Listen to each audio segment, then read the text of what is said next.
코로나19 중앙재난안전대책본부 1차장 보건복지부 장관 박능우입니다. 우리는 지금 코로나19의 대규모 유행을 차단할 수 있을지를 결정하는 중요한 시점의 한가운데에 서 있습니다. 지난달 15일 일일 신규 환자 수가 100명을 넘어선 이후 8월 27일 400명대까지 증가하였습니다.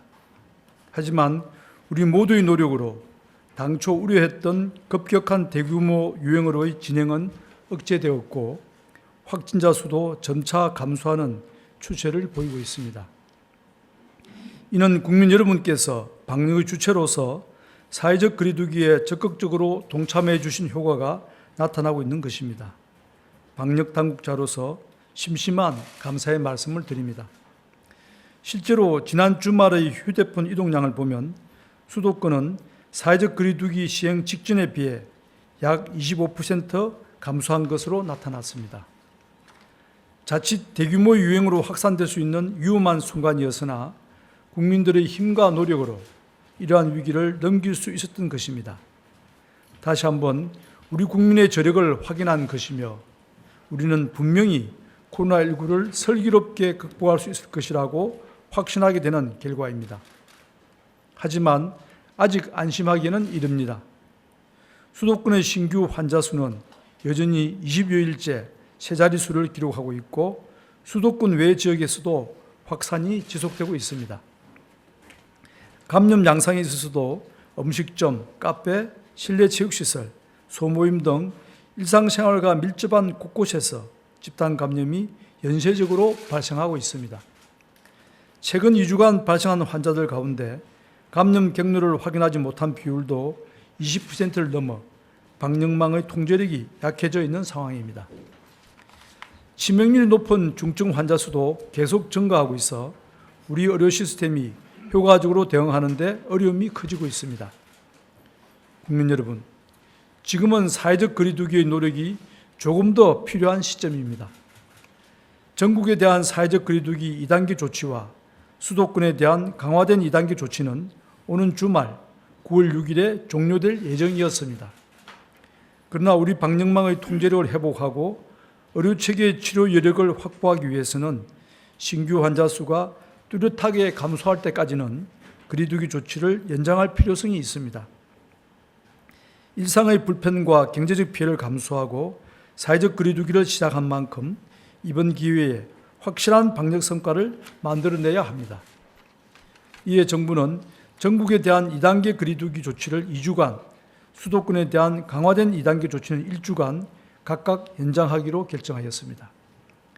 먼저 전국에 대해서는 기존 2단계 조치를 9월 7일 월요일부터 20일까지 2주간 연장합니다.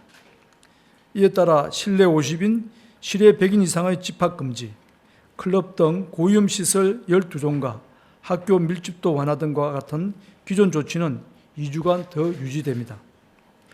교회에 대해서는 비대면 예배만 실시하도록 각 지자체에서 강력 권고할 것입니다.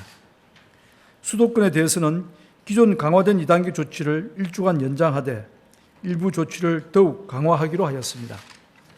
수도권의 경우 음식점, 학원, 실내 체육시설 등 많은 시설들의 운영이 제한되고 서민층의 경제적 어려움이 큰 상황을 고려하여 연장 기간을 1주간만 추가하는 것으로 결정하였습니다.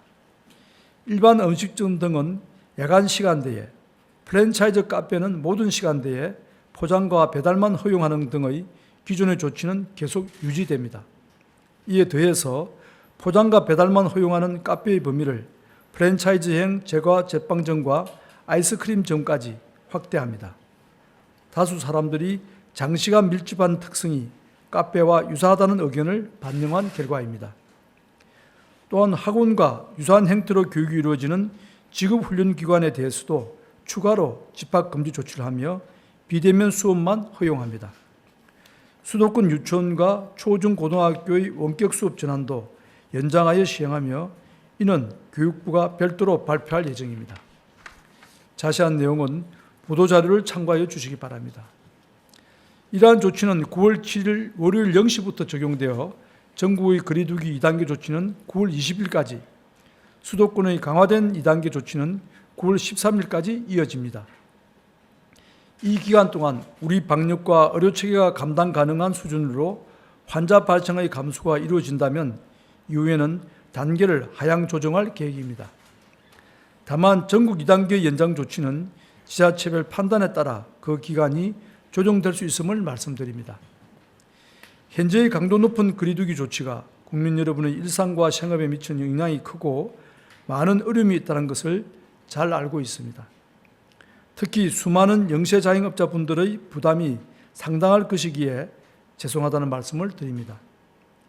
이번 조치는 방역적으로 필요하지만 커다란 사회적 비용을 감내하면서까지 선택한 어려운 결정이었으며 그런 만큼 반드시 성공적인 결과를 만들어내야 합니다. 거리두기 기간이 길어지면서 국민 여러분들께서도 지치고 힘드실 것이라고 생각합니다. 하지만 최근의 코로나19 감소세에서 나타나듯이 우리의 노력은 반드시 좋은 결과로 돌아올 것입니다. 지치고 힘든 시기일수록 우리 모두를 위하여 희생하고 헌신하는 서로의 노력을 기억해 주시기 바랍니다. 특히 수도권의 주민들께서는 일주간만 더 외출과 모임을 삼가해 주시고 사람과의 접촉을 최소화해 주시기 바랍니다. 여기서 조금만 더 노력하면 코로나19는 확실한 진정세를 보일 것입니다. 보건복지부와 의사협회와의 합의에 대해 말씀드리겠습니다. 보건복지부와 대한의사협회는 코로나19의 위기 극복과 보건의료 발전이라는 공동의 목표를 기반으로 대화와 협의를 통한 문제 해결에 합의를 하였습니다. 코로나19라는 국가적 위기 상황에서 환자의 생명과 건강을 보호하기 위해 서로 힘을 합하여 총력을 경주하여야 한다는 데 뜻을 같이 한 결과입니다.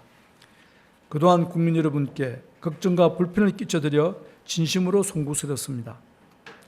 대화와 협의의 장으로 들어오기로 한 대한의사협회의 결정을 환영하며 이제 그동안의 갈등은 접어두고 의료계와 정부가 합심하여 코로나19 극복에 모든 역량을 집중하겠습니다.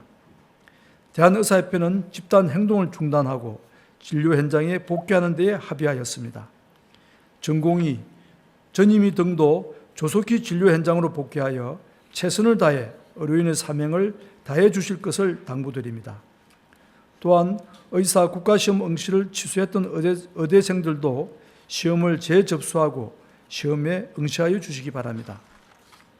정부는 의사협회와의 합의사항을 성실히 이행할 것입니다. 의대 정원 확대, 공공의대 신설 추진 등에 대해서는 모든 가능성을 열어두고 협의해 나가겠습니다. 앞으로 국회를 중심으로 한 협의체에서도 심도 있는 논의가 이루어질 수 있도록 하고 그 결과를 존중하여 정책에 성실하게 반영하겠습니다. 의료계 여러 의견을 청취하면서 또한 학계와 환자들, 시민사회 등의 다양한 의견도 귀 기울이겠습니다. 국민과 의료계가 함께 상생할 수 있는 좋은 정책을 마련하고 그 결과를 보건의료 발전 계획에 반영하여 보건의료의 발전적인 미래상을 설계해 나가겠습니다. 앞으로 정부와 의료계와 더욱 합심하여 코로나19의 위기를 슬기롭게 극복하고 더 나은 보건의료의 미래의 청사진을 그릴 수 있기를 희망합니다. 국민과 의료계 그리고 정부가 함께 협력하며 코로나19에 대응해 나간다면 우리는 그 어떤 난관도 잘 헤쳐나가며 위기를 극복해 나갈 수 있을 것입니다. 감사합니다.